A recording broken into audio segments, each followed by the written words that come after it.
आज यहाँ पे टर्फ तैराना का उद्घाटन हुआ है, बहुत अच्छा बच्चों के लिए सुविधा उपलब्ध कराई, क्या संदेश है? नहीं, बोरेली में बहुत सारे क्रिकेट के लिए टर्फ बने हुए हैं। ओइस्टर जिमखाना में पहले एक टर्फ था, लेकिन और एक एडिशन हुआ है। महीना 15 दिन में तीसरा टर्फ का भी यहाँ पर सुविधा रेडी होकर पब्लिक के लिए मिलेगा। तो मैंने भावना ये व्यक्त की कि 30 साल में बहुत साथ और सहयोग लोगों ने दिया है, और मैं पब्लिक को ये कह रहा हूँ कि इसको आप आकर टेक ओवर कर लो। आज ओइस्टर जिमखाना बहुत अच्छी तरह से चल रहा है, ये लोगों की भावना होगी। तो भी मैंने जो सोचा था वो हिसाब से ये नए में खड़ा कर पाया, क्योंकि जब ओइस्टर जिमखाना का मैंने निर्मित किया तो यहाँ पर अच्छी सभी प्रकार की सुविधा हम लोगों को दे, ये मन में कल्पना थी।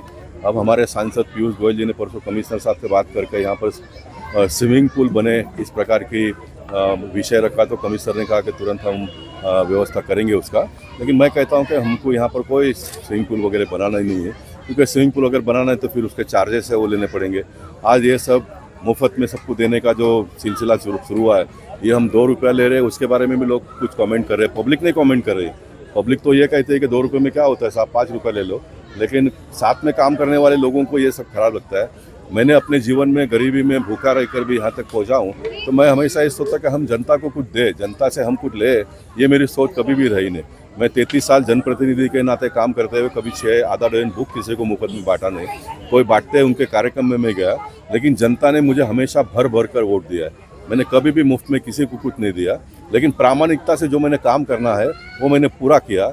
संकट में लोगों के साथ में खड़ा रहा। लोगों की आवश्यकता यही है, लोगों की अपेक्षाएं बिल्कुल नहीं है कि आप हमको मुफ्त में कुछ भी दे दो करके। लोग कहते हैं कि जो भी सुविधा हमको देते हैं उसका चार्ज ले लो, लोगों का ये कहना है।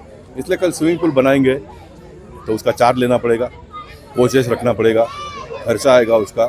स्विमिंग पूल जब बनाते हो तो कभी छोटे मोटे घटनाएं भी हो जाएगी, फिर ये आंदोलन खड़ा हो जाएगा। वीर सावरकर में हमने बोरेली में सबसे पहले बोटिंग की सुविधा प्रारंभ किया। छोटा एक घटना हो गया, मनसे को लोगों ने आंदोलन करके बोटिंग बंद कर दिया। कैसे हम लोगों को सुविधा देंगे? घटना तो होती है ना भाई। रोड बना हुआ है तो रोड पे गाड़ी चलेगी तो छोटा मोटा एक्सीडेंट भी हो जाएगा। वो तो सब प्रोसेस है ना, वो तो सब होता ही है। आगे और ऐसी घटना ना हो, उसका जो भी व्यवस्था आपको करना है वो आप कर सकते हो, लेकिन ऐसी कोई भी घटना हो गई तो इसे बंद कर दो।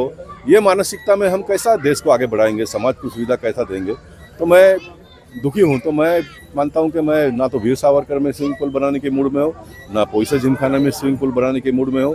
मैंने कमिश्नर साहब को 10 चिट्ठी लिखी है कि आप ले लो वापस।